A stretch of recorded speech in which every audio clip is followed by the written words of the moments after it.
what do you guys think? And this is talking about artists, music, infrastructure. Where are these scenes gonna head? You know what I mean? Where are they coming from? Where are they gonna go? And when I say that, I'm saying like, how do I explain? Uh, what would be the next trend? What's gonna be the next big thing right now? And or what do you guys think it is? What have you heard? Or have you heard anything? Or are we just dealing with what we've always been dealing with? Is there anything new coming? I know, we know EDM and hip hop and all these things are going on. Um, I mean, one of the things that I think is that this city needs to get bigger. It needs to be broader, and it used to be, but it's not now. So, like when you look at places like Bourbon Street, Vegas, all these things, we need to come of age a little bit. You know what I mean? And so, like supper clubs with shows, like they do at the Mayfair, ticketed shows where you have cert type stuff going on, integrated things like, people get bored easy, visual stuff, all kinds of visual art shows, just creating infrastructure and stuff where, so they don't go to Vegas. We have some shows here they can go to. I know they're cleaning up Golden Gate area for the theaters and stuff like that. People love to go to the theater. But just what do you guys have ideas of new kinds of things? Like Micah's doing something new. You can hit on that. You might know what he's doing. What are you going to do that's new, Paul? I mean, I think 4D clubs should happen where you go into the club. It's not just 3D, but everybody changes clothes. You have different themes that change, smells, everything. 4D experience in the nightclub. Nobody's even done it in Vegas yet. You know what I mean? But things need to happen to make people come, right? Because nobody wants. I'm sorry. You start at the bottom line. San Francisco is probably the most beautiful city on the planet. All we got to do is polish it. When people will come back. Why? Because the people here are smart. They're tolerant. And that was some of our problem. They're too tolerant. They let it get out of hand on the street, and it sort of went viral. And we sort of fell down before COVID. It was that summer, after that summer, 4th of July, everybody in the world was talking about San Francisco. Needles on the street, homeless people, and it went viral. That was a big problem. So what we have to do is keep it clean, make it interesting, and I think people will be back. Okay. I do think they'll be back, and I think the AI kids are going to come in here because I didn't think there would be that many people, but now I think there's going to be that could be one of the new trends. I know AI is here, but will they come here and stay here? What else do we see coming into San Francisco that you guys see that we could help with them coming in? Anything else besides AI? Well, I mean, to answer your other question about what's next, right? What's the well, future? that's what this whole thing is. Well, AI too, But yeah, I can talk about all of these things. Yeah, this okay. is something that I'm really excited to talk Okay. about, really, because I mean, Great. it's kind of what I've been grappling with for like the last few years, ever since COVID. Is like, well, what's the future of entertainment going to look like, right? And just like to your point, like you were saying, this 4D. It's like my whole vision for this is called like dimensional nightlife, right? Interdimensional nightlife. And so what I've done over the last few years is I've taken all the experiments that I've done over a lifetime at this point, 25 years of iteration, all these different types of companies, right? From yoga, co-working, art, events, right? And I've amalgamated it into this new brand called the Future Factory, which is, I describe it as a multifaceted, multidimensional entertainment complex and lifestyle brand. It's a lot of words, right? Let me unpack that.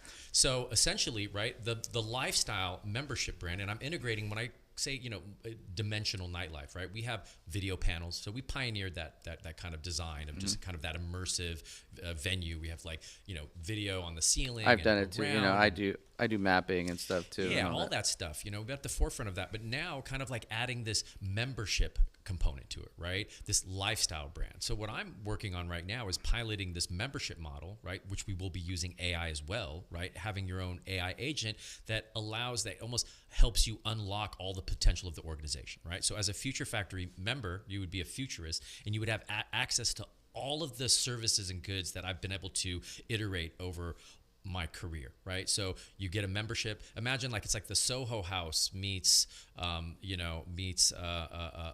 Elro or like Meow Wolf, right? You have this immersive, and then you have a co-working space in it as well. So essentially, all the things that I want in my life, like wellness, biohacking, music, art, entrepreneurship. Now you can have access to all of it. And so that's really what I'm working on right now is combining, transforming San Francisco, Denver, as we launch LA, this new Future Factory overarching brand that's a membership model that you download the app essentially, right? And then you could unlock your membership and it would have like an AI agent that would help you, remind you, hey, you got a yoga class or your favorite DJ's playing tomorrow, or get off your butt and, go walk, or whatever it was that nowadays, like with the advent of AI.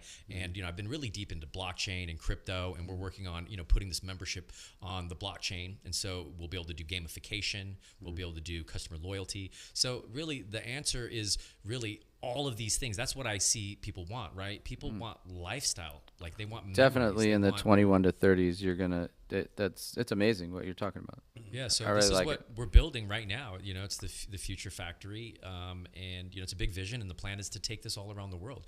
And it started here in San Francisco. It was birthed out of this fertile, creative soil of tech and art, and I'm so proud to be here for the last like 25 years, and I'm excited to like I brought this vision to LA like last year, and it blew up. I mean, like in a good way, right? And we were kind of lawless, right? So I went down there, and I didn't have the permits, and I was running till 6 a.m. And because there was like 50 after-hour parties happening, so I was like, you know what? They don't care, and they didn't care, right? Until we actually were victims of our own success, and it was it blew up because we got too successful, and then the permits came. The regulation could be a little heavy-handed, right? So. Happy to say we've got the approvals. We're about 6 months away from opening. It took about a year and a half navigating. It's a challenge to get approvals. It's really hard to open a business, but I've been doing it for a while and I've gotten pretty good at it. But we do have the answer, and I'm excited to deploy it and to see how well it works. So every time I talk to guys, I see all you guys. And every time I talk, I start talking to him a little bit. That's why he's here. It sounds amazing, man. Thank you. It sounds great. Really any ideas, you guys, of what you think what would you want to come see in San Francisco? Why would you come from Walnut Creek to San Francisco instead of doing it there? New kind of nightlife, new kind of shows. There's always been something happening in San Francisco up until like 2015 that was different. You had 4-story clubs. You had all kinds of things going on that they didn't have around the outsides of here. There's going to be stuff like what he's talking. Like I really like that. The only people I heard about that were doing something a little bit, not even close to that, not lifestyle, but 11. 11 did blockchain where you can buy everything, blockchain, and do all that stuff. We were taking crypto. I mean, what I'm trying to do is to get away from, this Web3 title. It's more of like technology that will be embedded behind the membership, right? It happens to be blockchain, but it's like if I hand you a song, I don't say it's an MP3 or an AIF, right? It's like NFTs. We don't have to say it's like a digital asset. We're going to leverage the technology so it works, so it's seamless, right? So you can get utility out of it, right? It's like I'm 50. Right? I'm like, I want health and wellness, and I'm doing yoga now, and I want to eat good food, and I'm biohacking, and I'm going to look at art, and I'm going to hang out with my friends. It's like, these are all the things I want in my life. And I think, my thesis is that we all want this stuff. We all want this stuff. And, and I've been able to iterate every single facet of what's going on, going into the DNA of this project. I've lived it and I've done it, and so I'm really excited to kind of bring it together. Feel like we're really creating something that everybody wants, but they don't know it yet. It's that like Steve Jobs. We're creating something that everybody wants, but they don't realize it yet. And so everybody's been talking about the promise of blockchain, but no one's really been able to kind of like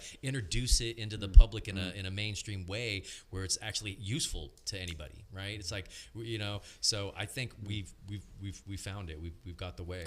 Amazing. So. Any other ideas of what's going to be next, Matt, Mark? I just want to be a part of that. Me too. That's a hard one to top. Me too. Okay. I think people now want to be more authentic. It's like they don't want to. It was too sterile. It was too whatever. They want to meet people. They want they're authentic now, and I think.